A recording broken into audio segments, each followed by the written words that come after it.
танҳо дуо кунед дар ҳаққи мо.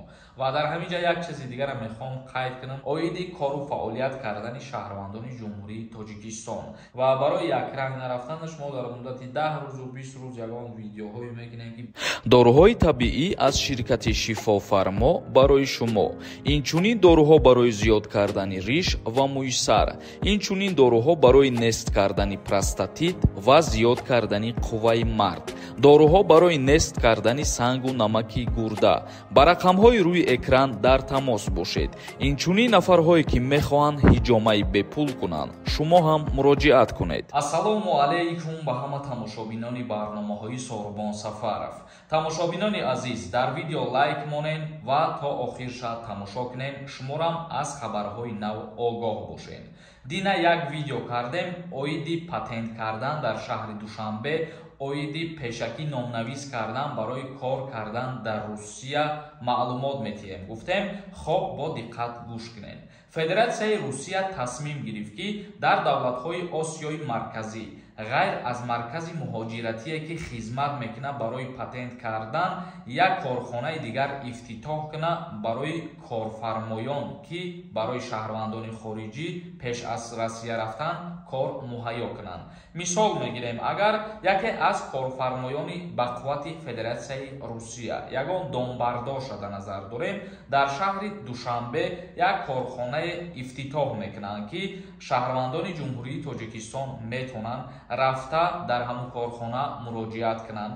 Аввал имтиҳон меспоранд барои донистани забони русӣ, барои фарҳанги Федератсияи Русияро донистан, умуман экзамена агар ки гузаштанд, баъдан корҳоро пешниҳод чон мекунанд. корҳои дилхоҳа шаҳрвандони ҷумҳурии Тоҷикистон метавонанд ки интихоб кунанд, пеш аз Россия сафар кардан аллакай коршон тайёр мебошад бо музди маоши хуб ва баъдан инчунин метавонанд ки патентҳои худшона низ дар шаҳри Душанбе тайёр кунанд пеш ай рафтан. ва дар ҳоле ки билет мегирену баъдан ба Федератсияи Русия сафар мекунед, шумо метавонед ки дарҳол дар муддати як рӯз ёки ду рӯзи баъди рафтанатон аллакай кори худтона сар кунед. хушхабар барои нафароне буд ки мехоҳанд ба Россия барои кору фаъолият кардан сафар кунанд. ин чиза Думаи давлатии Русия Дина пешниҳод намуд, агар ки қабул шавад аз ҷониби ҳукумати Русия, баъдан ҳамин гуна осонӣ барои шаҳрвандони ҷумҳурии Тоҷикистон, Узбекистон, Қирғизистон роҳандозӣ карда мешавад. интизор бошед боз дар ин мавзӯъ ахборотҳои нава. Чихеле ки медонед, канали мо якумин шида ахборотҳое ки ба муҳоҷирон тааллуқ дорад пешниҳод мегардонад. ва ба ҳамаи шумо дар ҳамин ҷо гуфтанем ки дар ҳаққи мо дуогӯ бошед. мо имшаб сафар дорем ба ҷумҳурии Узбекистон. чихеле ки худтон медонед, ман як моҳ пас ёки ду моҳ пас сафар мекунам барои табобати чашмои худам. худованд кунад ки нури чашмои мо зиёд шававу шифои комил биёбем. идоф вақте ки ба Узбекистон мерасем, худо розӣ бошад, дар уҷа ба фикрам ки оператсия мекунем. то имрӯза мо табобат мекардем, барои бақувват кардани чашмо тайёр ба оператсия кардем. ба ҳамин хотир дар ҳаққи мо дуогӯ бошед ҳама каса. худо хоҳад барномаҳо биромадан мегиранд ва дар хизмати шумо мемонем. танҳо дуо кунед дар ҳаққи мо.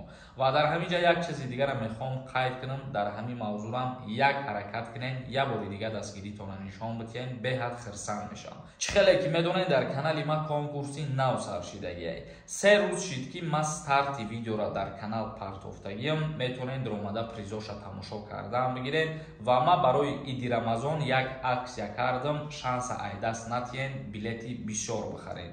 ба 1500 рубл 25 дона билетон метиҳем. номерҳои WhatsApp ки дар рӯи экран дидесен, дар ҳамин номерҳои WhatsApp картаи Сбербанк ҳам ҳастай.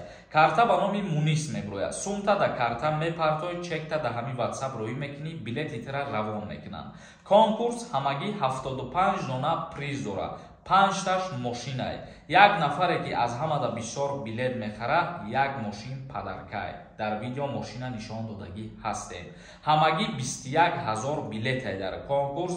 касое ки мехоҳанд як дона билет бихаранд ё 2 дона билет бихаранд, нархаш 250 рубла дар бар мегирад. ҳама каса ай аксия билет бихаред, ман шумо боварӣ дорам ки сухани мара дар замин намемонед. як кас нависонда: ассалому алайкум акаи Сорбон, худо аз шумо розӣ бошад. акай илтимос ба саволи ман ҷавоб диҳед. гражданини тоҷикистон дар зиндони россия шиштагӣ бошанд. Дар хизмати тоҷикистон мебаранд. ҳазор раҳмат. нафарҳое ки доғи судӣ доранд ба хизмати ҳарбӣ даъват карда намешаванд. як каси дигар нависонда: ассалому алайкум ака, бахшиш ака, шумо фақат қонунҳои россияву тоҷикистона медонед ё ки дигар давлатҳоро медонед? Ман нашоти Корея савол доштам. Кореярам ранги Россия патент мега? Агар донед қонунҳои уҷарам ака дар ҳамин бора нақл мекардем. Корея бо ҷумҳурии Тоҷикистон созишномаи ҳамкории нав аст. оиди кору фаъолият кардани шаҳрвандони ҷумҳурии Тоҷикистон. Яъне ки Корея ба шаҳрвандони ҷумҳурии Тоҷикистон аз иҷа пас визаи кории яксола метиҳад ва шаҳрвандон метавонанд ки дар уҷарам кору фаъолият кунанд. оиди қонунҳоро донистан ғайри Тоҷикистон ва Федератсияи Русия дар бораи дигар давлатҳо камтар маълумот дорем. Шарифбек нависондай: ака ассалому алайкум, сози хубӣ, дар бораи амнистия ягон хабар ҳастай? Пешакӣ раҳмат. Дар бораи авфи муҳоҷирон ягон ахбороти нав нестай ҳозирашда. Қурған Тиҷей нависондай: ассалому алайкум, регистратсияи частни бошад, бе граница рафтан продлит кунем, мешава регистратсияра? Намешава. яъне ки ту ба регистратсияи частни ура продлит кардан наметавонӣ. Таж видео нависондай: ассалому алайкум акаи Сорбон, ма патентма сдават кардам, тайёр шидай. Регистратсиям дани базада надод, натонистам гирифта. То чанд қара срок дорам ки насӯза патентам? Пешакӣ раҳмат ака. Ба ҳамин хотир пеш ай патент супоридан шумо регистратсияатонро проверка кунед ки оригинал ё ки фалшивӣ. ва дар ҳолате ки фалшивӣ боша ҳеҷ кас суми додагии шуморо барои патент возврат намекунад. метавонед ки ҳозир дар муддати як ҳафта ё дар муддати 10 рӯз аз сари нав дар база дуроварда бутонӣ, агар дастрас карда мешава патента ба. Раҷаб Мурод нависонда: ассалому алайкум акаи Сорбон, илтимос саволи мара ҷавоб дед. Выдворение обжаловать кардем. Дар мобайни 5 рӯз выдворение 5 сола буд, выдворениеро ҳуй мекарда бошанд ака. Саволи мара ҷавоб дед. Пешакӣ раҳмат. 5 сола вақте ки выдворение мекунанд ва шумо обжаловать мекунед аз болои қарори суде ки нисбати шумо бировардагианд ва тафтиша пеш мебаранд, дар ҳолате ки доказат карда бутонед, дар ҳолате ки дар вақти тафтишот исбот кунед ки бе ягон монеае ки мақсад проблема шидагиаш шуморо выдворение кардагианд, мумкин аст ки кушодаш кунанд. вале дар ҳолате ки шумо қонунгузории Россияро агар нарушад карда бошед, дар иҷа вероятност камтар ки выдворениеро кушода кунанд. як каси дигар нависондай: дар як рӯз 10 бор хабари хуш нохуш мегӯӣ. Видео мекунӣ, не ки ягон видео маъне надорад. Баъд дар давомаш гапи қабеҳ нависондай.